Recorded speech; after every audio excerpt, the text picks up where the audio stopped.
கடகராசி. முதல்ல கடகராசிக்காரர்களுக்கு சந்திர கிரகத்தின் நேரத்தில் கவனமாக இருக்க வேண்டும். இந்த நேரத்தில் சுபகாரியங்கள் போன்ற செயல்களை தவிர்க்க வேண்டும்.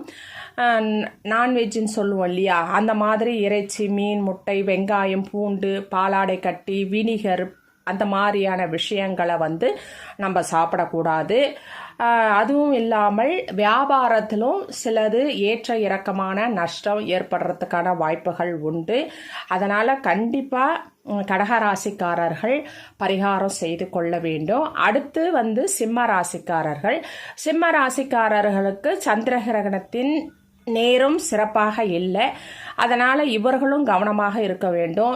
யாரிடமாவது விவாதம் பேசுகிறோம், இல்லைன்னா ஒரு ஆர்கியூமெண்ட் பண்ணுறோம் அப்படின்னா பேசும் பேச்சில் நிதானம் தேவை. சற்று யோசித்து எந்த முடிவாக இருந்தாலும் ஒரு முறைக்கு இருமுறை யோசனை செய்து எடுக்க வேண்டிய